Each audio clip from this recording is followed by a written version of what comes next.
Sénateur Klein, merci et bienvenue. Madame la vice-première ministre Freeland, les données récentes de Banque alimentaire Canada révèlent une tendance inquiétante, c'est-à-dire une augmentation significative de l'insécurité alimentaire dans le pays.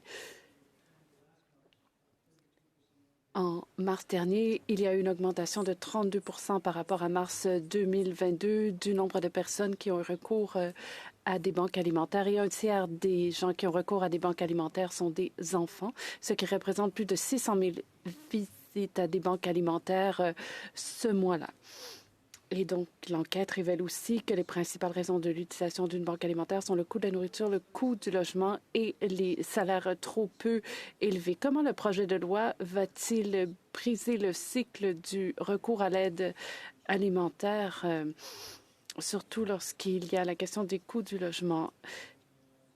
Et qu'en est-il des communautés marginalisées et vulnérables, comme par exemple les peuples autochtones et les personnes vivant dans des régions éloignées et rurales? Deuxième partie de cette question, comment le gouvernement entend-il mesurer le succès et l'impact du projet de loi C-56? Est-ce que les données de référence sont établies en date d'aujourd'hui ou avant la COVID? Est-ce que donc les données de référence sont celles d'avant la COVID? Et comment va-t-on mesurer les résultats? Réponse.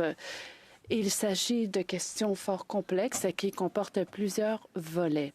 Alors, permettez-moi de vous dire d'emblée, Monsieur le sénateur, que je vous remercie d'avoir posé cette question et d'avoir parlé en premier lieu des groupes les plus vulnérables. Il y a une banque alimentaire tout près de chez moi qui est gérée par mon Église et je constate que les files d'attente sont plus longues et ça me brise le cœur. Et je crois que ça nous brise le cœur à nous tous. Il faut que ce soit ainsi. Alors, merci de nous rappeler cette situation. Je commencerai donc par vous dire que le projet de loi C-56 va aider tous les Canadiens, va aider les plus vulnérables d'entre nous,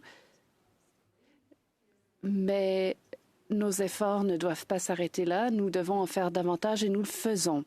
Comme nous parlons aujourd'hui de C-56 précisément, je vais parler de quelques éléments. D'abord, vous avez raison de dire que l'un des éléments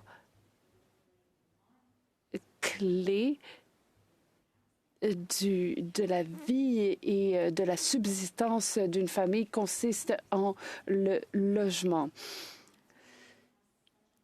Et c'est pourquoi nous voulons mettre l'accent sur la disponibilité de logements abordables pour tous les Canadiens.